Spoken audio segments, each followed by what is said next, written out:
चालू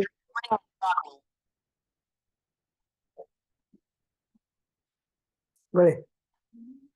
चालू झालं. रेकॉर्डेडचं काय? ठीक आहे, काय माहित नाही ते.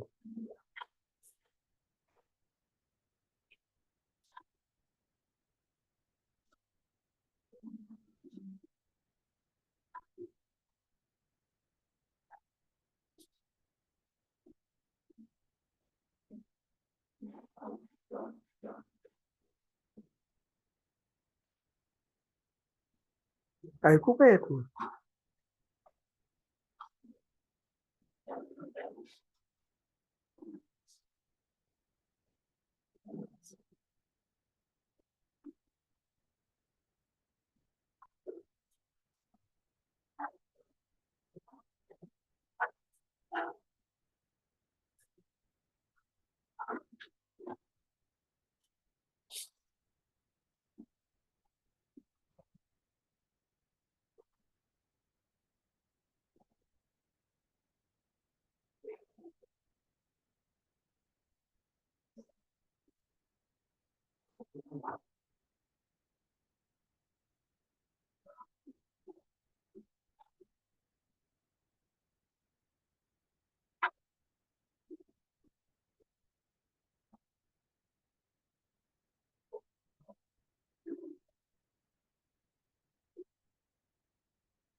देशपांडे आहेत ना, निलेश देशपांडे. त्यांनी गुच्छ देऊन हे केलं. आता हे आवाज काय येत नाही बरं, तुला माहितीये काय? दिसतंय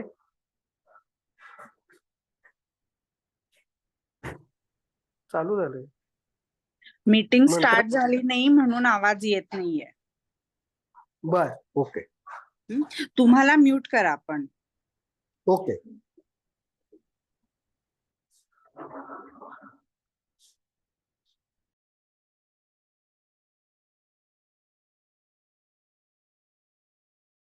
जवळ 10-15 बोर्ड लागेल, मोठमोठे चांगले बोर्ड लागेल. तुम्ही कधी गेला तर व्हिजिट द्या. कुठली नगरी ती इंद्रानगरी म्हणून सोसायटी आहे, मोठी सोसायटी आहे. तिथे त्यांचे आताच बोर्ड लागलेत. त्यामुळे मोठे प्रोजेक्ट करणे आणि बाकी सगळ्या गोष्टी करणे मध्ये त्यांची हातोटी आहे. त्यामुळे त्यांना आपण ऍडव्हान्स मध्ये शुभेच्छा देऊया. थोडं ब्रीफिंग करतो. इथं जवळ किती सोसायटी आहेत? 9 का 10? 9 सोसायटी आणि एक अपार्टमेंट, बरोबर ना? 9 सोसायटीत आणि एक अपार्टमेंट आहे. सगळ्या सोसायट्या रजिस्टर्ड आहेत. सगळ्यांचे ऑडिट कम्प्लायन्सेस सगळे कम्प्लीट आहेत. इलेक्शन सगळ्यांचे झालेले आहेत. सगळ्यांचे कन्व्हेन्स झालेले आहेत. फेडरेशनचे कन्व्हेन्स झालेले आहे. आणि यांची एक अपेक्स बॉडी म्हणून फेडरेशन आहे. फेडरेशन यांच्या वतीने काम करते. सर्व सोसायट्या आपापल्या स्तरावरती डिसिजन घेतात आणि ते फेडरेशनला पत्र देतात की हो, हा डिसिजन आम्ही घेतलाय. आणि मग एक मताने सोसायटी पुढे फेडरेशन त्यांच्या वतीने ऍक्ट करते ऑन बिहाफ ऑफ सोसायटीज. त्यामुळे असं हे सगळं व्यवस्थित, अगदी सगळी कामं सुस्थितीत चालेल. सगळ्यांचे कन्व्हेन्स होऊन प्रॉपर्टी कार्डला नावही लागलेलं आहे.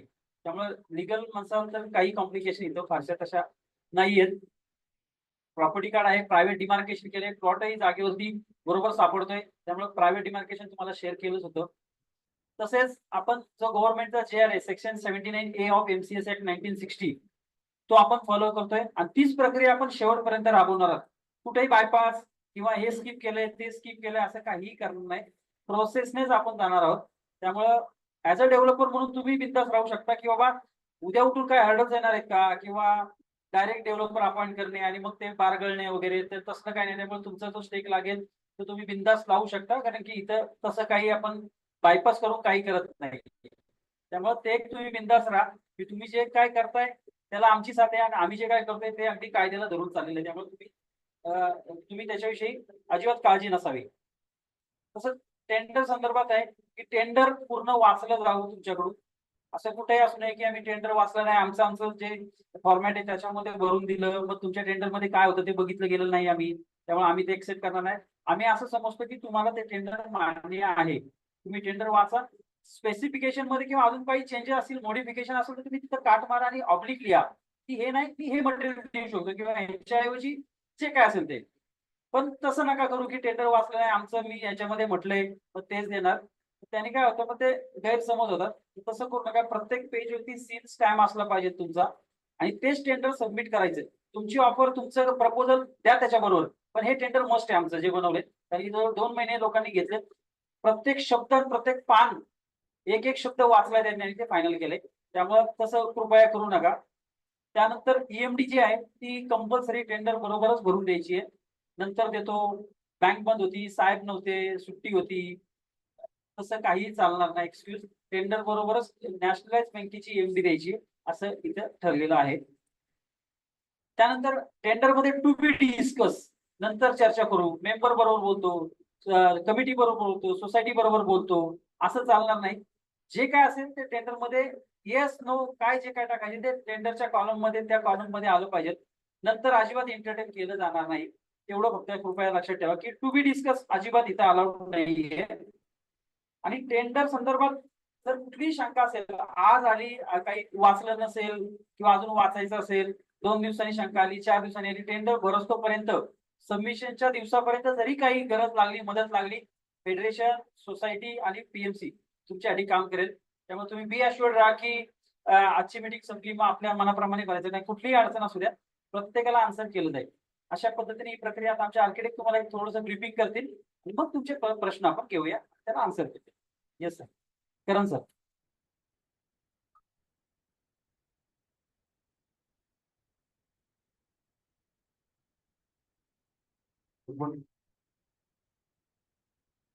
तर हा लेआउट आहे प्रतीक नगरचा. तर प्रतीक नगरच्या लेआउट मध्ये हा मेन रोड आहे आपला, पौड रोड जो आहे त्याच्यातून आपण एंट्री केली. इथून कमान होती, कमानीतून तुम्ही आत आला आणि हे आत प्रिमाइसेस आहे, ज्याच्यात का पहिले लागते तुम्हाला रोड साईडला प्रतीक अपार्टमेंट कॉन्डोमिनियम, त्यानंतर building number 2, building number 3 cooperative housing society 4, 5, 6, 7, 8, 9, A1, A2 असे वेगवेगळे सोसायटीज येतात.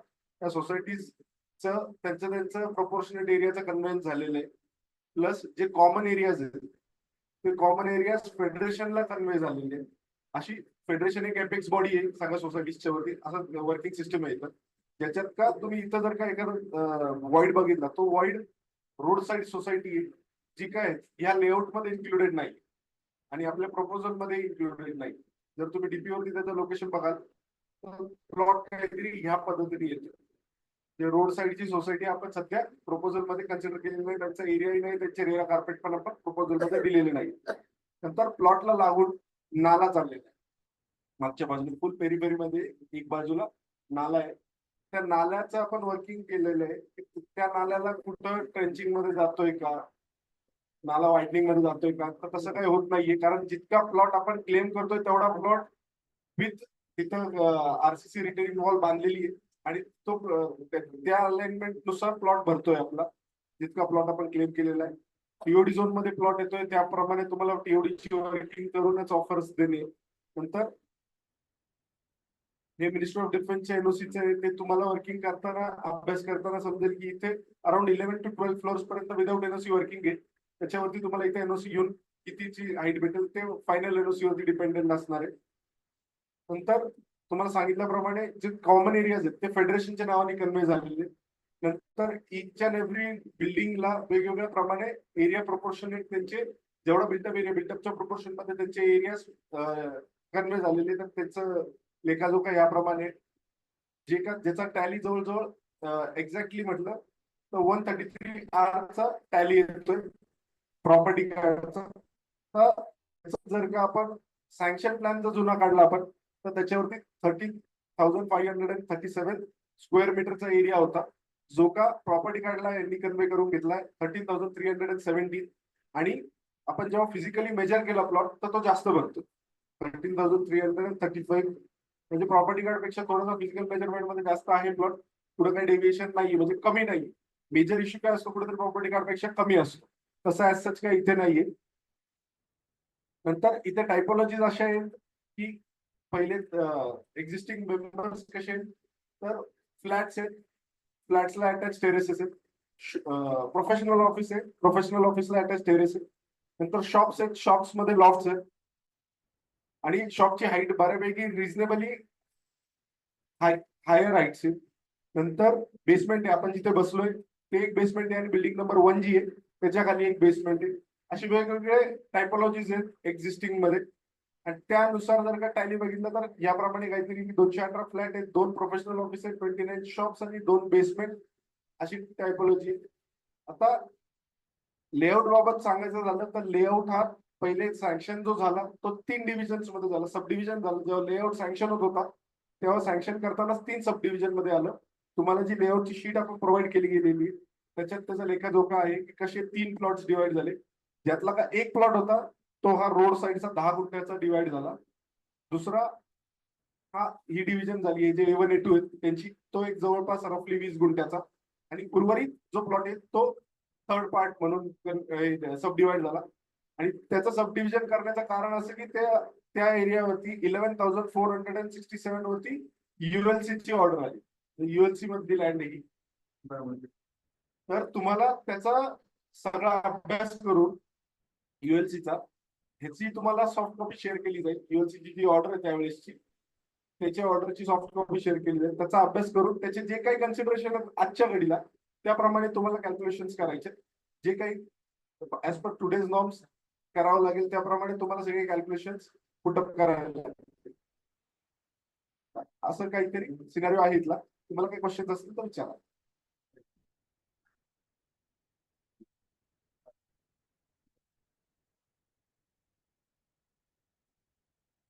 हॅलो, नमस्कार. सगळ्यात पहिलं तर तुम्ही प्लॉट समजून घेतला एरिया आणि हे नाही सांगितलं युनिट बायफर्गेशन आणि कार्पेट एरिया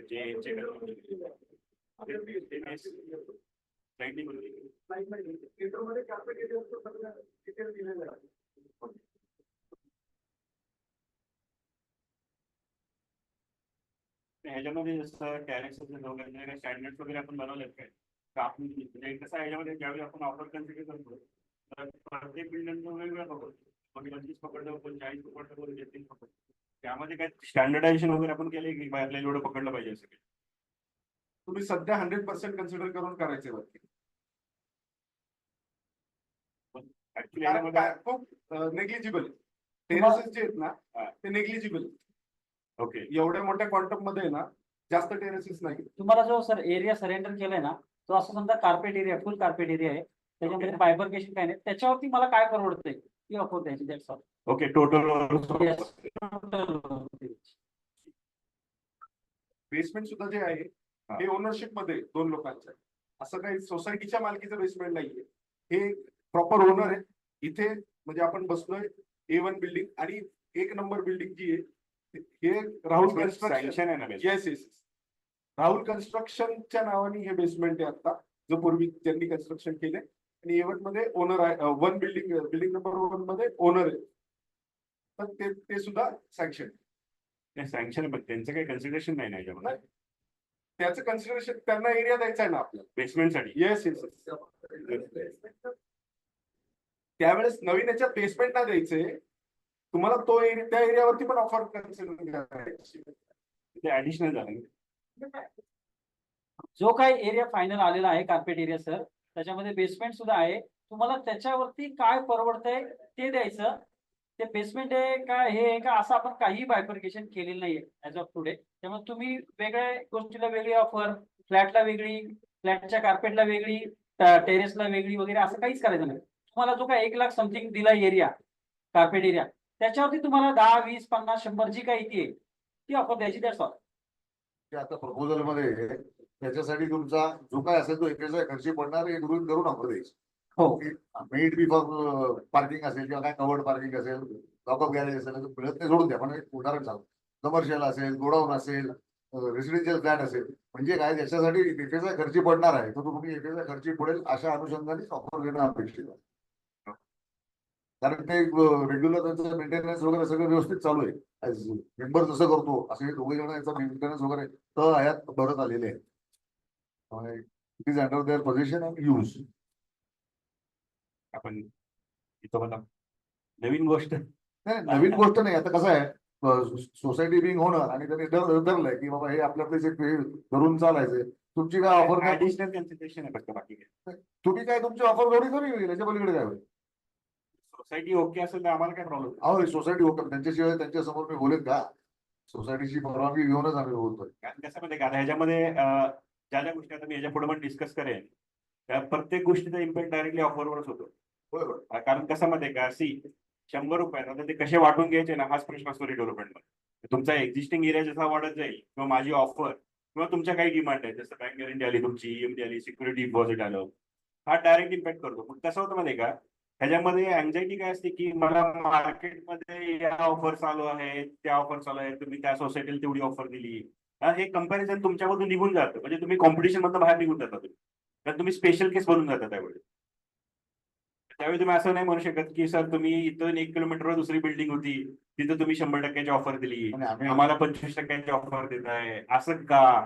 त्या सगळ्या प्रश्नांची उत्तर तुमची इथंच मिळतील तुम्हाला. आतापर्यंतच्या आमच्या इंटरॅक्शन सोसायटी बरोबर जे झाल्या कम्युनिटी बरोबर झाल्या सभासदांबरोबर झाल्या त्याच्यामध्ये सगळे आता वेल वर्स्ड आहेत. सगळ्यांना याची कल्पना आहे. त्यामुळे इथे येणाऱ्या लोकांच्या ऑफर्स आहेत त्या सारख्या असाव्यात. त्यामुळे मी सगळ्यांना हे असंच कसं सांगितलं. असतं म्हणजे 2 गोष्टी असतात एक कल्पना मिळणं आणि कल्पना प्रत्यक्षात येणं.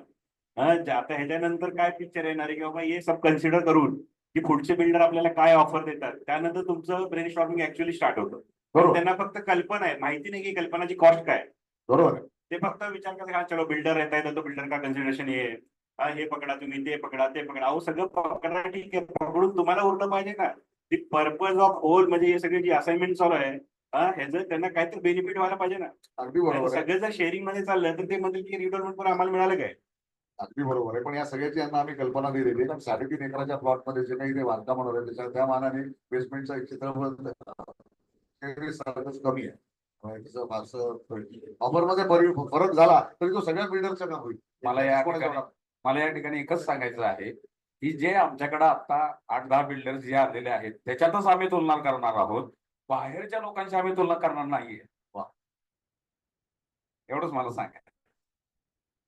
चांगली गोष्ट आपण कसं असतं माहिती का त्यावेळी भरपूर लोक एकाच प्लॅटफॉर्मवर येतात ना त्यावेळी ना हे सगळं होतं की कसं असतं मनशांती पण व्हायला पाहिजे. आमचं कसं असतं मंत्राचा जो कन्सेप्ट आहे ना हा फक्त कमर्शियल डेव्हलपमेंट करणं असं नाहीये की प्रत्येक मेंबर हा सॅटिस्फाय झाला पाहिजे.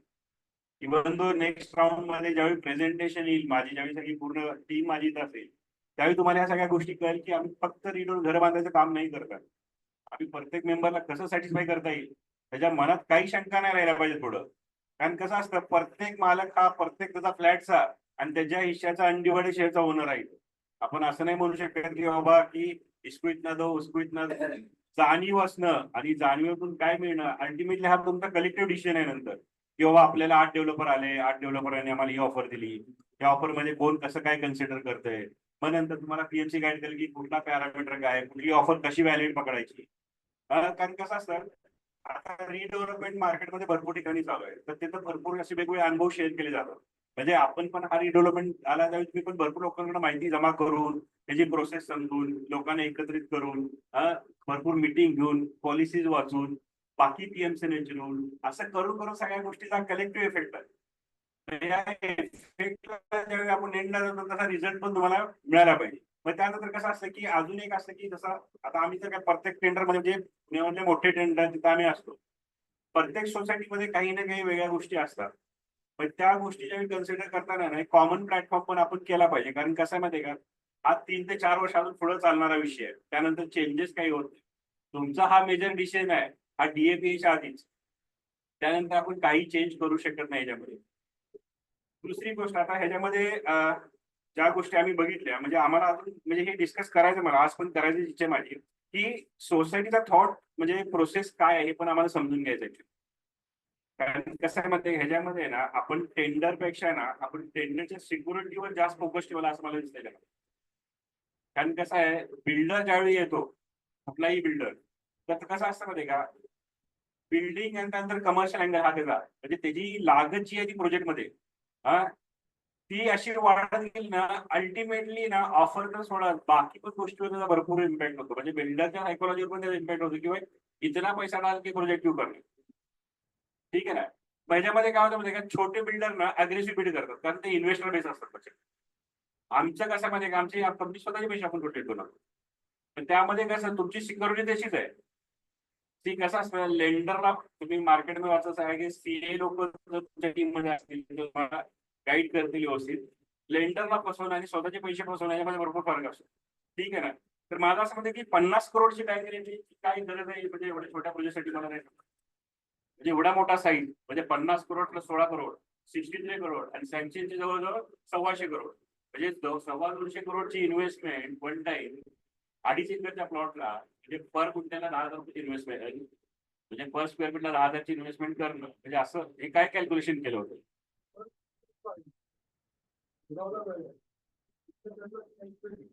तर इथेच मी 3 प्रोजेक्ट करतो सर.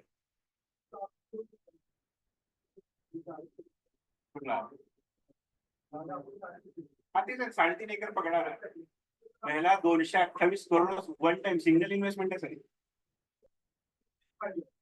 त्याची जर किंमत तुम्ही पाहिली म्हणजे आपण जेवीचा जो रेशो असतो की 15% डिपॉझिट 20% डिपॉझिट तसं वर्किंग करून पाहतो. आणि डिपॉझिट नाही आहे ना. डिपॉझिटच समजा ना तुम्ही जेवीचा घेतला काय एखाद्या शेतकऱ्याची मोठी जागा घेतली काय आणि एखाद्याचा हा प्रोजेक्ट तुम्ही जेवीला घेतला काय ते म्हणजे ना मग हा जेवी झाला ना तुमचा आमचा. नाही बरोबर आहे. आपल्याला जेवीस होईल हा पण जेवी करताना नाही नाही, मी म्हणत नाही की तो रेशो बरोबर असेल कदाचित आहे ना. जेवीचा आन्सर देतो असे कसं असतं डेव्हलपमेंटची सायकोलॉजी वेगळी आहे. लोक ती कसं असतं आता तुम्ही कमर्शियल अँगल जर काढला तर बिल्डर काय विचार करतो की जेवी करण्यापेक्षा मी रिडेव्हलपमेंट करू कारण मला एक तो टायटल मिळेगा और सोसायटी ये मिळेगी तो पूरा पैसा मैं डेव्हलपमेंट मिळाला तरी तुम्ही पूर्ण पैसे डेव्हलपमेंटला नाही टाकत आहे. मी सिक्युरिटीसाठी जास्त खर्च करतो पैसे. मग ह्याचं काय होतं माहिती का हे ना मग माझा म्हणजे माझी जी कॉस्ट जी आहे ना ती वाढत जाते मग माझा इनडायरेक्टली ऑफरवर तसाच परिणाम होतो माझा. आम्ही बाकी सोसायटीमध्ये असं नाहीये. आम्ही या गोष्टीचा विचार केला. आम्ही 2 वर्षापूर्वी जेव्हा रिडेव्हलपमेंट करायची जेव्हा बसलो तेव्हा आम्ही पाहिलं की सेफ्टी आमच्या दृष्टीने पहिला महत्वाचं आहे. 2-5% कमी झाले तरी आम्हाला हरकत नाही. 2-5%चा प्रश्नच नाही ना. मी तुम्हाला ते अशीच देऊ म्हणजे 2-5%चा प्रश्न हे आहे. तुमचं हे तुम्ही जर हे तुम्ही म्हणता हे 16 कोटी अडकवले 50 कोटी हे झाल्याने तुमचा खर्च वाढणार आहे. त्यांनी करून तुम्ही आम्हाला जे देणार आहेत वाढीव जे देणार आहेत ते 10% देणार 20% देणार ते कुठेतरी कमी होईल बरोबर ना. या सगळ्याचा व्याजाचा विचार केलेला हा व्याजाचा विचार जर केला तर हा 20 ते 25% फरक आहे. हा तो पडून द्या ना म्हणजे तो जेव्हा आमच्या समोर येऊ तेव्हा आम्ही सगळे बसू त्याच्यात काय करायचं ते नंतर डिसिजन घेऊ पण आता आमचं हे ठरलेलं आहे बरोबर ना का. प्रश्न हाच होता की त्याच्यावर तुम्ही विचार करू शकता का असा प्रश्न होता. त्यासाठी एक मिनिट. हॅलो प्रश्न आजच आले आम्हाला काल आम्ही 2-3 बोललो. हा प्रश्न नंतर पण येणार आहे. एक मुद्दा आहे इथे एक मुद्दा आहे इथे तुम्ही जे म्हणतायत की तुमचा जो खर्च वाढतोय तुम्ही आम्हाला 2 ऑफर द्या. पहिली ऑफर अशी असेल की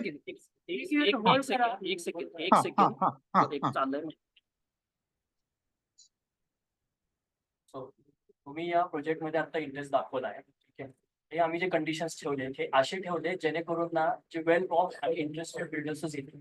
आम्ही जर काहीच कंडिशन ठेवले नसते ना तर लाईन लागली असते. दुसरी गोष्ट म्हणजे तुम्ही इथं याच्यामध्ये प्रीपेड मध्ये आपल्याला तुम्ही डिस्कस करताय तुम्ही काहीतरी स्टडी केलेला आहे प्रोजेक्टची कॉस्ट किती प्रोजेक्टचं पुढं किती आपल्याला प्रॉफिट म्हणजे सगळ्यांचं असतं. कुणी डायरेक्टली प्लॅन किती येत ठीक आहे. तर त्या दृष्टीनं तुम्ही तुमची जी काय ऑफर असेल ती देऊ शकता. तर ऑफर दिली म्हणजे दॅट्स नॉट फायनल राईट. अजून बरीच स्टेप्स आहेत अजून भरपूर पुढे जायचं त्यामध्ये डिस्कशन्स होते सर्व पण काही गोष्टी आहेत ज्या नॉन नेगोशिएबल आहेत. आणि फ्रँकली सांगायचं तर रिडेव्हलपमेंट आणि न्यू कन्स्ट्रक्शन मध्ये फरक आहे. सिंगल अपार्टमेंट कन्स्ट्रक्शन आणि तेच सांगतोय पण हे जे कंडिशन्स आहे आमच्या सेफ्टीसाठी सेफगार्डसाठी आहे. स्मॉट फॉर द कमर्शियल पर्पज जर असतं तर आम्ही तो सेल्फ डेव्हलपमेंट केलं असतं.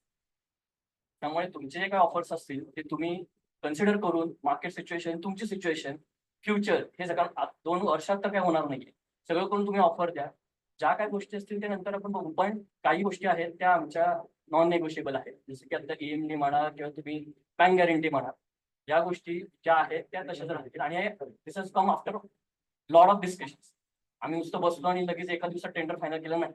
लॉट ऑफ डिस्कशन्स बरेच प्रोजेक्ट बघितले बरेच जणांचे आम्ही रिव्ह्यूज घेतले सगळे बघून जे सक्सेसफुल झालेले आहेत आणि जे फेल झाले आहेत जे इन प्रोग्रेस आहे सगळ्यांचं बघूनच आम्ही हे सगळे डिस्कशन्स केलेले आहेत. After discussing with all so it is not की फक्त एकाच माणसाने डिसिजन घेतला आणि म्हणजे सगळ्या सोसायटीनी सगळ्या मेंबर्सना त्यांचे इनपुट दिले. After discussing all we have come to this conclusion की हे टर्म्स अँड कंडिशन्स पाहिजे.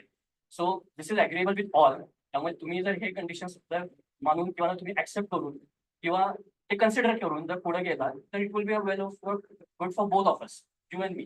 कारण शेवटी तुम्ही याच्यात इंटरेस्ट दाखवला म्हणाल तुम्ही काहीतरी बघितलं असणार आहे, right. So that's the only thing की कोणी कसं बाहेर काय आहे, मार्केट सिच्युएशन काय आहे, मार्केटमध्ये कसं चालतं किंवा कोण काय करतं, त्यापेक्षा हा एक प्रोजेक्ट तुम्ही जर असं बघितलं की it's going to be a big one for you. Plan establishment आहे तुमचं ऑलरेडी, पण मग as a big one in this area, right. तर मग त्यास तुम्हालाही प्रॉफिटेबल असणार आहे, आम्हालाही असणार. So that's why we have this meeting. जे काही तुमचे कन्सर्न्स असतील आपण डिस्कस करूच, पण मग जे आता आम्ही बेसिक आम्ही जे कंडिशन्स आहेत ते आमचे नॉन निगोशिएबल आहेत आता. त्याप्रमाणे ऑफर द्या आणि त्याला ऍडिशनल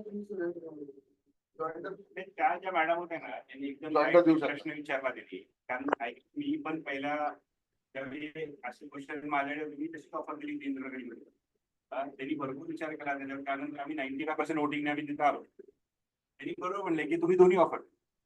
कसं असतं माहिती का, नाही तेच सांगतो तुम्हाला, पण तेवढे बोलायला वेळच इतका सगळेच जण त्याच्यावर इतके बोलतायत की तुम्ही त्याला जॉईंटर द्या की बाबा तुमच्या या कंडिशन प्रमाणे माझी ही ऑफर आहे. आणि उद्या तुम्ही समजा मला म्हणले की तुमची बँक गॅरंटी एवढी कमी केली तर तुमची किती ऑफर असेल. दुसऱ्या वन टाइम फुल पोटेन्शियलच्या प्लॅनच्या ऐवजी सोसायटीच्या इंटरेस्टचा सगळ्या पोटेन्शियलचा प्लॅन करायचा, तुमच्या सेलचा पोटेन्शियल नाही केला तर तुमची काय ऑफर असेल. हे व्हेरिएशन्स लोकांच्या चर्चेसाठी तुम्ही तुमच्या याच्यामध्ये ऍडिशनल म्हणून देऊ शकता. म्हणजे काय फेअर त्याच्यामध्ये विचार केला जाईल सोसायटीकडनं पण. माझं म्हणणं असं आहे की कसं आहे माहिती का, आम्हाला चांगली ऑफर द्यायची इच्छा आहे. ठीक आहे ना, म्हणजे जी मार्केटमध्ये चालली ना त्यापेक्षा बेटर आम्ही काय देऊ. कारण कसं आहे टीओडी पण आहे, त्या टीओडीचे पण बेनिफिट कम्प्लीट पास ऑन व्हायला पाहिजे. कारण कसं असतं माहिती का, जसा एरिया वाढत जातो ना तसं मार्जिन वाढत जातं. माझं मार्जिन वाढतं तर मी शेअर करेन सोसायटी करून. हा, मग मी स्टार्टिंगला जर मी लॉस झालो तर माझं मी काय करतो, मग मी सगळं ते माझी वर्किंग पण मी टाईट करतो. कारण मला सगळं थोडं एका प्रोजेक्टमध्ये 200-250 करोड प्लस प्रोजेक्ट आणि हे 700-800 करोड प्रोजेक्ट झाला होता. हे सगळं चालवायचं असतं ना, मग मी माझं मॅथमॅटिक्स वेगळं करतो. मी पण जास्त सेफ्टी ऑफर, जास्त सेफ्टी. त्या सेफ्टीची गरज नाही. कारण कसं माहिती का, आता थोडक्यात सांगायचं म्हणजे ना, कॉम्पिटिटर कोण आहे मला नाही माहिती, पण अवरेज साईज ऑफ मंत्रा हा 15 लाख कोटी आहे प्रोजेक्टचा. म्हणजे आमचे तुम्ही प्रोजेक्ट बघितला ना, आज 22 प्रोजेक्ट चालू आहेत आपल्या मार्केटमध्ये. 2 करोड एफएनएस चालू आपली market. 8 acre, 10 acre, 15 acre, 20 acre, 30 acre, 35 acre हे आपले लँडचे साईज त्याचे चालले आहेत. रिडेव्हलपमेंट लार्जर लेवलमध्ये ज्यावेळी टेंडर राहायचं त्यावेळी मंत्रालयाने इंटरेस्ट घेतला की आपण पण रिडेव्हलपमेंट करू. म्हणजे हे म्हणजे ब्रँड बिल्डिंग म्हणा किंवा साईज करणं म्हणा, आमच्या त्यात हातखंड आहे मोठ्या प्रोजेक्टमध्ये. छोट्या प्रोजेक्टमध्ये नाही. आम्ही गुंठ्यात काम करू शकत नाही. कारण आज आमचे म्हणजे टीम साईज जर बघितला तर 600 एम्प्लॉईज माझ्या आणलो आणि बाकी कॉन्ट्रॅक्टिंग टीम गाडी 2000च्या वर जातात माझे. एवढ्या सगळ्यांना काम देणं तर मी चांगला साईजचा प्रोजेक्टच घेतो, तिथं ऍटलीस्ट माझी 400-500 लोक एंगेज राहतील. कारण कसं आहे, मंत्रा ही कम्युनिटी आहे, आता बिल्डर नाहीये, तर पुरा कम्युनिटी को चलाना है तो हमको कोडिंग करना पडता है हमेशा. तो रिडेव्हलपमेंटचा अजून एक आमचं सायकी असं होतं की चांगल्या लोकेशन आपले प्रोजेक्ट येत राहिले पाहिजे. आता कोथरूड झालं, कल्याणनगरमध्ये पण आम्ही येतोय, मुंबईमध्ये आम्ही अग्रेस घेतोय. बॉलिवूड आमचं सगळ्यात जास्त लँड पर्सन आहे. तर हे चालू आहे हा जर्नी आमचा. आम्ही प्रत्येक नगरला पण आम्ही चांगल्या पद्धतीने ऑफर द्यायची इच्छा आहे. त्यासाठी या सगळ्या गोष्टी कसं असतं माहिती का, पीएमसी कसं ते ट्रेंड आहे, त्यांना सगळं माहिती आहे. सोसायटीमध्ये कसं कमिटीला जास्त माहिती असते, लोकांना थोडी कमी माहिती असते. त्यासाठी असे क्वेश्चन फोरम मध्ये घेण्याचा प्रश्न हा होता की बाबा माझ्या अंडरस्टँडिंग आहे की नाही बरोबर, बाबा सगळ्यांना या गोष्टी माहिती आहेत. नंतर काय होतं माहिती का, असे पण झाले टेंडरमध्ये, बाकी पण टेंडरांचे तर मी बीड केले अशा सगळ्या गोष्टी घेऊन, आणि माझी ऑफर कमी बघून आहे ना ते लोक म्हणतात की सर आप इतने बडे हो, आपण आमको कम ऑफर केली. तर त्या क्वेश्चनचा आन्सर मी म्हटलं की इधर हो नाही, मतलब ही गोष्ट परत होऊ नये की बाबा ऐसा ऐसा इसलिए किया. पण त्यासाठी मी रिवाइज ऑफर दिली त्यांना की अगर ये नहीं होता तो मैं क्या दे सकता था. त्यानंतर मी शॉर्टलिस्ट झालो, ते परत आलं टेंडर. तर अशा गोष्टी तुम्ही काळजी करू नका, कारण आमचे कमिटी मेंबर्स आणि सोसायटीचे सगळे काही हेड्स आहेत ते त्यांच्या सभासदांना up to date knowledge transfer करायचंही काम करतात. आमचे फिजिबिलिटी रिपोर्टचं प्रेझेंटेशन वगैरे जे काही असतं ते सगळं संपूर्ण सोसायटी सगळ्या सभासदांसमोर झालेलं असतं. त्यामुळे आणि अशा काही गैरसमजातून काही वादविवाद उत्पन्न होऊ नये म्हणून आम्ही मेरिट कन्सल्टंट म्हणून काम करतो. आता आतापर्यंत कसं होतं, सोसायटी आणि मेरिट कन्सल्टन्स एवढंच होतं. आता सोसायटी आणि डेव्हलपर यांच्या मधला दुवा मग मेरिटचं काम सुरू होणार. त्यामुळे त्याबाबत तुम्ही निश्चिंत राहा, त्याच्यातला मार्ग आम्ही काढू शकतो. जिथे प्रॉब्लेम आहे तिथे सोल्युशन असतं, शोधायला लागतं. शोधण्यासाठी आम्ही नक्की आहोत, काही काळजी घेऊ. Sir, one time plan sanction करण्यामागचा उद्देश आमचा एवढाच आहे की माग काहीतरी सँक्शनचे नियम बदलले होते आणि बरेच प्रोजेक्ट रखडले होते. तसं काहीतरी नियमामध्ये बदल किंवा टीओडी झोन मध्ये काहीतरी नवीन नियम येऊन तुम्ही दिलेल्या ऑफरवर परिणाम, की आता मला जेवढं आता फक्त 10 लाख स्क्वेअर फूट बांधकाम मिळणार होतं आधी या नियमाप्रमाणे, पण आता ते 7 लाखच झाले. तर त्यामुळे तुमची ऑफर रिवाईज होऊ शकते. बरोबर, ही शक्यता गृहीत धरून आम्ही वन टाइम पोर्टेन्शियल प्लॅन सँक्शनचा आग्रह धरलेला आहे की बाबा वाढलं तर ठीक आहे, पण कमी झालं तर तुमची तीच ऑफर कायम राहील का? म्हणजे तुम्हालाही सेफ्टी आम्हालाही safety. One time plan sanction करण्यामागचा उद्देश तो एवढा एकच आहे. वन टाइम प्लॅन सँक्शन केला एकदा तो विषय मिटला की परत त्यानंतर काही रिवाईज झालं, तो अगदी निम्म्याने कमी झाला तरी तुम्हाला फरक पडत नाही आणि सोसायटीलाही फरक पडणार. वन टाइम प्लॅन सँक्शनचा माझा क्वेश्चन नाही, तुम्ही म्हणलात ना की फुल पोटेन्शियलचा प्लॅन सँक्शन करायचा. नाही तर त्यासाठी मला 150 कोटी रुपये लागतात, बँक गॅरंटीला 50 लागतात. बिल्डर ना कुठलाही मोठा बिल्डर जो असतो ना, तो सँक्शनिंग कॉस्ट आहे ते ग्राह्य कॉस्ट आहे. उलटा जितना फास्ट में सँक्शन लूंगा उतना फास्ट में बेच भी पाहूंगा. तर आमचा हे नसतं. आमचे प्रश्न हे असतात ना, हे बाकी प्रोजेक्ट खर्च सोडून जे बाकी आपण खर्च वाढवतो ना, त्यामुळे प्रोजेक्टवर लोड येतो. हा प्रोजेक्ट खर्च आम्हाला काहीच प्रॉब्लेम नाही. म्हणजे वन टाइम प्लॅन सँक्शनचा काहीच तुमचा आम्हाला प्रॉब्लेम. काहीच- त्यात आमची दुसरी अट अशी होती की आपण एसआरए नाही आहोत, आपण या जागेचे ओनर आहोत. तर कोणाला ज्या मजल्यावर फ्लॅट पाहिजे असेल, ते समजा मला 11व्या मजल्यावर पाहिजे, कोणाला 17व्या पाहिजे, कोणाला 18व्या पाहिजे, तर ते लोकेशन त्याला सिलेक्ट करता येईल. आम्ही पूर्ण लेआउट देतो, तुम्ही सिलेक्ट करून आम्हाला द्या. कारण याच्यात एवढे युनिट आहेत ना, टेन्शनची गरज नाही. नाही ते आप पण सोचो ना, प्रोपोर्शनेटली आपका एक कैसा है और मेरे को मिलने वाला 4, तर तुमच्याकडे प्रत्येकाला 5 फ्लॅट चूज करायचा ऑप्शन आहे. बरोबर आहे ते. त्यामुळे आम्ही देतो, आम्हाला काही प्रॉब्लेम नाही. त्यासाठी ते वन टाइम प्लॅन सँक्शन. काही प्रॉब्लेम. आणि कसं आहे की आम्ही सिंगल बिल्डिंग नाहीये, आम्ही 10 इमारती आहोत. 10 इमारती आणि 11 बिल्डिंग आहोत. 251 लोकांना घेऊन बरोबर जायचंय. आणि तुम्ही छोट्या प्रोजेक्ट मध्ये करत नाही, पण जे छोट्या प्रोजेक्ट मध्ये करतात ना, 20 आता यांना पण जास्त अनुभव येतो. 20 मेंबर असतात तरी 3-3 वर्ष प्रोजेक्ट रखडतात, रिडेव्हलपमेंटला जाऊ शकत नाही. त्यांच्या देखील नसते. पण आम्ही आज 251 लोक बरोबर घेऊन चाललेलो. त्यामुळे आम्हाला प्रत्येकाच्या मताचा आदर केला पाहिजे. केलाच पाहिजे. त्यामध्ये आता तुम्ही जे म्हणताय बँक गॅरंटी सिक्युरिटीसाठी, किंवा लोकांना वाटलं पाहिजे की आपण आपलं घर नाही, कसं माहितीये का, मी मुंबईत आहे, ठीक आहे. मी माझ्या करिअरमध्ये ना 40 पेक्षा जास्त रिडेव्हलपमेंट लास्ट 17 वर्ष मुंबईत काम करतोय. आता नंतर आपण मुंबईमध्ये आणि दुबईमध्ये आम्ही पुणेकडे आता ऍडमिशन करतोय. माझा अनुभव असा हा बँक गॅरंटीचा की मुंबईमध्ये कसं होतं माहिती का, मुंबईमध्ये रेग्युलर गेम वेगळा, इंटर रेग्युलर गेम वेगळा आहे. जर का बिल्डर ना प्रोजेक्ट 30% में चुकून जाता, 60% में चुक जायचा लॉजिक म्हणजे काय, तिथं रेग्युलर एवढा हाय आहे. त्यामुळे बँक गॅरंटी आणि हे जे कन्सेप्ट आहेत ना, हे मुंबईमध्ये आता नाही आहेत. मुंबईमध्ये सिक्युरिटी डिपॉझिट आणि परफॉर्मन्स गॅरंटी हे 2 शब्द वापरले जातात. बँक गॅरंटी कसं होतं ते का, पहिला बँक गॅरंटी सिक्युरिटीवर मिळत होती की माझी कुठे इन्व्हेंटरी आहे का, माझी कुठे जागा आहे का, माझा कुठे असेट आहे का, ह्याच्यावर मिळत होती. आता बँक गॅरंटी फक्त कॅश गॅरंटी राहिलेली. म्हणजे बँकेमध्ये मला 50 करोडची एफडी करायची आहे आणि ती एफडी करून मला इथे गॅरंटी द्यायची. त्यामुळे कसं होतं का, माझा लिक्विडिटी मिळून की मला बाकी अपॉर्च्युनिटी माझ्या निघून जातात. आणि ते पैसे काय नाही, फक्त ती सिक्युरिटी आहे फक्त, बस. उसका ब्याज का पैसा खाली आप काट लो, बस. असं गणित आहे. तो प्रश्न तिथे येतो. हेच जर माझी सिक्युरिटी असती किंवा माझं हे असतं तर मी नक्की दिली असं असतं ते. त्यामुळे कसं या गोष्टी पिच करतात. ठीक आहे, तुम्ही कन्सिडर करा आणि दोन्ही ऑफर द्या. आपण काय करू, आपण देताना दोन्ही ऑफर देऊ, म्हणजे तुम्हाला त्याचा फरक कळेल. आपण त्या दोन्ही ऑफर द्या. मीन पण काढू. त्यामध्ये आम्ही काय करू, फेडरल बॉडी आमची सगळी बोलवू प्रत्येक बिल्डिंगची, आपण त्याचा मीन आणि लोकांकडून त्याचं सजेशन घेऊ. कारण फेडरेशन असेल किंवा कमिटी मेंबर असतील, पदाधिकारी असतील. तुम्हाला कम्पेअर करायला पण सगळ्यांना एका प्लॅटफॉर्मवर ठेवणं गरजेचं आहे. तो पार्ट कम्प्लीट करू आपण. मी दोन्ही ऑफर देतो तुम्हाला की बाबा या सगळ्या 100% कन्सिडर करून ही ऑफर जाते. आणि हे आम्हाला सुचतं की बाबा आजकाल मार्केट नॉलेज आम्ही जे काम करतो त्यामध्ये हे फिजिबल ते पण ऑफर देतो. तर तुम्ही दोन्हीवर विचार करा. कंपॅरिझन करताना तुम्ही ऑप्शन ए मधून फिल्टर करून हे करा. मग शॉर्टलिस्टिंग झाल्यावर मग तुम्ही याच्यावर विचार करा. काहीच प्रॉब्लेम. ओके, चालेल. नेक्स्ट. ओके, चालेल. बाकी कुणाचे काही क्वेश्चन्स वगैरे असतील तर सांगा. नाही तर या मुद्दे व्यतिरिक्त आपण बोलू ना, तुमचं काय अजून असेल तर. ते माझं काय नाही, बाकी टेंडर वाचला मी पूर्ण. हा. बाकी आमची वर्किंग पण झालेली आहे याच्यावर. बाकी ठीक आहे, डॉक्युमेंटेशन वगैरे सगळं आम्ही प्रोसेस करून बाकी छोट्या मोठ्या क्वेरी तर काय नाही मागतील, त्याचं पण केले पूर्ण. प्लॉट चांगला आहे, प्लॉट मध्ये नाला आहे. मंत्राच्या 90% प्रोजेक्टच्या ठिकाणी नाला किंवा रिव्हर असते, त्यामुळे ऑलरेडी हा प्रोजेक्ट आम्ही असं मिळाले असं म्हणू शकतो. नाही म्हणजे पता नाही, मतलब विषय म्हणजे कंपनी जे मालिक आहेत ना, त्यांचा एक ही आहे की अपने कोई भी प्लॉट के साइड में पानी होना चाहिए.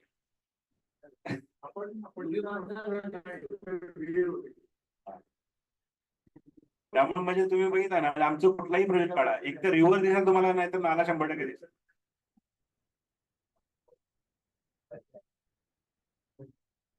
ठीक आहे, तिथे नाही येणार. पण आमचे जे आम्ही जे अक्वायर केले प्रोजेक्ट, त्या प्रत्येक ह्याच्यामध्ये रिव्हर, बालेवाडी पूर्ण रिव्हर आहे, चिखली पूर्ण रिव्हर आहे, मोशी पूर्ण रिव्हर आहे. वगैरे जे आम्ही मुंडवाला करतोय तिथे रिव्हर पण आहे, नाला पण आहे, कराडी पण आहे.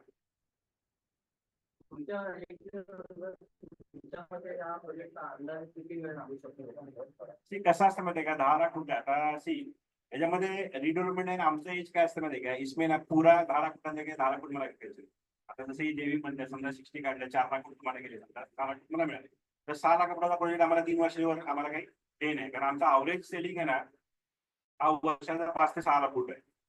ठीक आहे, तर इथं आम्ही समजा 3 लाख पुढचं एक किया तो 2 साल में सेल और 3 साल में बिल्डिंग, तर 3-3.5 वर्ष आम्ही म्हणजे टाकू.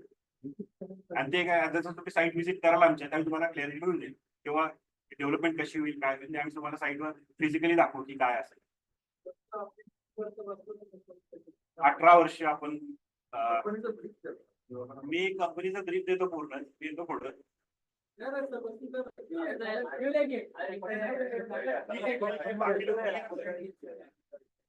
ठीक आहे ना. मंत्राबद्दल मी सांगू इच्छितो. मंत्रा हा 65 वर्षापूर्वीपासून पुण्यामध्ये आहे. म्हणजे मंत्रा ऍज अ डेव्हलपर आपण 18 वर्ष रिअल मध्ये काम करतो, पण कंपनीचा जो मेन बिझनेस आहे तो ड्रायफ्रुट्स आहे. तर मार्केट यार्ड मध्ये पूरनचंद आणि सन्स अशी जी फर्म आहे ही 65 वर्षापासून कार्यरत आहे. देशामध्ये सगळ्यात मोठा ड्रायफ्रुटचा एक्सपोर्ट हाऊस मंत्राकडे आहे. ठीक आहे, तर तोच बिझनेस त्यानंतर मंत्राची स्वतःची IT कंपनी आहे, मार्केट्स अँड मार्केट्स, त्यामध्ये जवळजवळ 2,500 एम्प्लॉई आहेत. मंत्रामध्ये 600 प्लस बाकी आणि 2 ग्रुप कंपनी आहेत. मेडिकल ट्रान्सपोर्ट बिझनेस पण आपला, त्याचं UK मध्ये US मध्ये पण ऑफिस आहे. तसं मंत्राच्या 6 ग्रुप कंपनीज एकत्र मिळवल्या तर पुण्यामध्ये आम्ही 4,500 फॅमिलीज आहेत. तर मंत्रा आज फक्त डेव्हलपर नाही आहे आम्ही, तर आम्ही जे बऱ्यापैकी लास्ट कम्युनिटी आहे आता मंत्रा. त्यामुळं आणि सक्सेसफुली आता 21 प्रोजेक्ट होते ना, 21 प्रोजेक्ट डिलिव्हर्ड आहेत. आता 11 ऑनगोईंग चालू आहेत आमचे. अजून भरपूर येत आहेत प्रोजेक्ट माझे, भरपूर मोठी पाईपलाईन मी शेअर पण करेन तुम्हाला. जवळपास 5,500 करोडची पाईपलाईन आहे माझी. तर साईज, प्रोजेक्ट, डिलिव्हरी, जे पण माइंड मध्ये क्वेश्चन्स असतील, एक प्रोजेक्ट कसे करायचे, शिवाय ब्रँड व्हॅल्यू जी आहे ना ती पण कन्सिडर करायला लागते. कारण कसं असतं माहिती का, ज्यावेळी एक चांगला ब्रँड प्रोजेक्ट बनवतो तो तुम्हाला तुमच्या एक्सपर्टिन्स प्रमाणे काही एक्स्ट्रा देऊन जातो. कारण कसं असतं माहिती का, मार्केटमध्ये कुणीही प्रोजेक्ट बनवला त्याच्यावर एक अच्छा ब्रँड आहे का, तो उसका व्हॅल्यू मिळणार आहे मिळणार. शिवाय तुमची रिसेल व्हॅल्यू पण तशीच राहते शेवटपर्यंत. कारण आमचे आज जे डिलिव्हर्ड प्रोजेक्ट आहेत तिथे त्यांची आम्हाला गुडविल मिळते, रेप्युटेड कस्टमर मिळतात आम्हाला. त्या कस्टमरच्या जोरावर गुडविलवर मंत्र एवढं पुढे जाऊ शकतं. हे असं आहे. बाकी वेबसाईटवर सगळी इन्फॉर्मेशन आहे, तुम्ही बघू शकता सगळी लाईव्ह इन्फॉर्मेशन.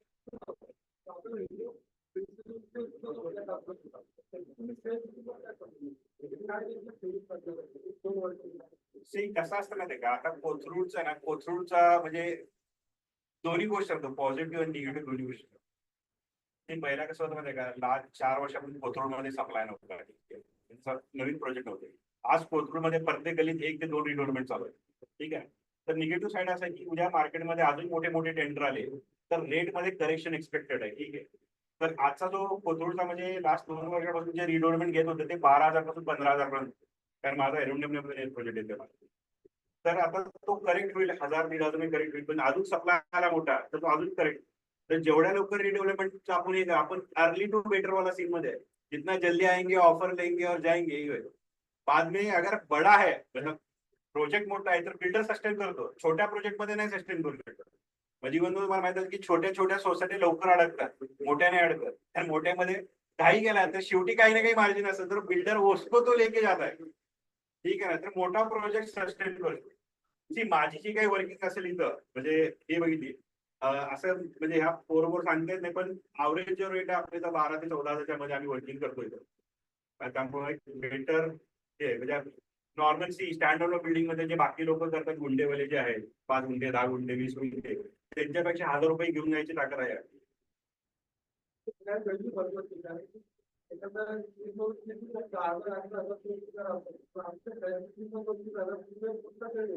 दोन तीन हजार नाही सर, पुन्हा आहे मुंबई नाही आहे, 1000 रुपये बहुत. Don't compare Kakade project, that is unique story actually. आप काकड़े छोड़ के सबसे कंपेयर कर देगा. हाँ उसको करो ना, मतलब दैट इज ओके. से उलट तुम्हाला सांगू का, त्या प्रोजेक्ट पेक्षा आपल्याला एज काय मी सांगतो तुम्हाला. तो प्रोजेक्ट आहे जास्त क्रॅम. ठीक आहे, आपल्याला सगळ्यात जास्त मेहनत करायची इथं हाईट साठी. जेवढी जास्त हाईट मिळेल आपल्याला तेवढा चांगला प्रोजेक्ट राहू शकतो. आम्ही ओके, आम्ही 30 माळ्याचे 4 टावर बांधून पूर्ण 2.5 एकर युटिलाइज करायला तयार आहे. फक्त काय आपल्याला हाईट किती मिळते त्याच्यावर सगळं काही. हाईट कमी मिळाली की बिल्डिंग कंजेस्टेड होत जाणार. कारण एफएस का तो मंजूर करणार नाही. पण त्या गोष्टी सगळ्या प्लॅनिंगचा पार्ट आहे. लेआउट चांगला बसेल आपल्या इथं, आपला प्लॉट काय वाढत गेला तर पण चांगला आहे. तो तसा नाही आहे, तो रोड साईडला जास्त आहे, त्यामुळे तो आणि क्रॅम्प आहे. त्यामध्ये कमर्शियल ऍड केलं आणि आपण कमर्शियल बिलकुल टाकणार नाही. जो हाय उतनाही कमर्शियल, आमच्याकडून काही कमर्शियल नसते, प्युअर रेसिडेन्शियल टॉवर. ठीक आहे, चलो थँक्यू.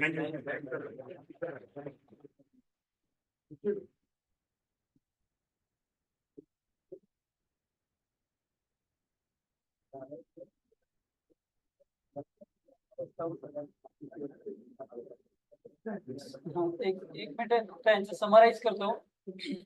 एक मिनिट फक्त लक्ष द्या. जे आता सरांनी सांगितलं, गणेश सरांनी, त्यांचं समराईज असं आहे, त्यांचं असं म्हणणं आहे जेवढं स्टेक आम्ही जास्त लावू तेवढं तुमच्या ऑफरवर त्याचा परिणाम होणार आहे इनडायरेक्टली, डायरेक्टली जे काय असेल तर त्यांचं असं म्हणणं आहे की तुम्ही जेवढं आम्हाला फ्रीलान्स सोडाल, मोकळा सोडाल, तेवढं मी तुम्हाला ऑफर वाढवू शकतो. आता आपण त्यांना 2 याच्यामध्ये आपण ऑफर मागवतो त्यांच्याकडून की इन्व्हेस्टमेंट लागून, म्हणजे बँक गॅरंटी असेल, फुल पोटेन्शियल असेल, बाकी काही गोष्टी असतील, ईएमटी तर देण्याची त्याच्यात काही एक्सक्यूज नाहीये. तर तिथं जर तुम्ही मला जर लिबर्टी दिली तर मी तुमची ऑफर एक्स असेल, आणि ते जर म्हटलं नाही ती कंपल्सरी तर माझी ऑफर ही असेल. अशा पद्धतीने ते ऑफर देतील. त्यांचं असं म्हणणं आहे की तुम्ही मला जास्त बांधून घेतलं तर माझी ऑफर नक्कीच श्रिंक होईल. एवढं त्यांचा आपला कॉल आहे, नंतर काय करायचं. सो म्हणता थँक्यू सो मच. आणि तुम्ही इथे येऊन आजचं खरं सांगतो तर तुम्ही आता दुसरे आहात. याच्या अगोदर एक जण येऊन गेलेले आहेत. आणि प्रतीक नगर हा एक, जर तुम्ही पाहिला फ्रॉम पौडफाटा ते चांदी चौक, हा स्पॉट असा आहे की हा एक युनिक स्पॉट आहे. याच्यामध्ये तुम्ही जर आता ULC असल्यामुळे पण एक लँडस्केप आणि हे खूप छान आहे. त्यामुळे प्रत्येकाला असं आहे की आपला हा एक प्रेशियस स्टोन आहे, तो आम्ही जेव्हा देतो तेव्हा आम्ही एक रेप्युटेड बिल्डर किंवा रेप्युटेड ग्रुपला द्यावा अशी आमची पण इच्छा आहे. त्यामुळे अर्थात तुम्ही जे ओपनली जे डिस्कस केलं त्याबद्दल खूप thank you so much from all of us. कारण या गोष्टी आत्ता ह्या ठिकाणी बोलणं खूप गरजेचं आहे. नंतर त्याच्यामध्ये डिस्प्यूट्स नको. आणि अर्थात आमच्या या दोन्ही म्हणजे 251 मेंबर्स आणि तुम्ही ह्याच्यामधले दुवा मेरिट आहेत. म्हणजे पूर्ण ह्याच्यामध्ये ट्रान्सपरन्सी ठेवलेली आहे सिन्स बिगिनिंग. सगळे मेंबर्स ह्याच्यामध्ये इक्वली इन्व्हॉल्ड आहेत. आता तुमचे टॉकिंग पार्टनर फक्त फेडरेशन आणि जरी मेरिट असले तरी सुद्धा. त्यामुळे जसं तुम्ही म्हणता की कोथरूडच्या त्या भागात तुमचे बॅनर लागले, तसंच जर ह्या भागात जर असेल तर नक्कीच तुम्ही बेस्ट ऑफर द्यावी ही सगळ्यांची आमची इच्छा आहे. पुन्हा एकदा थँक्यू सो मच तुमच्या वेळेबद्दल.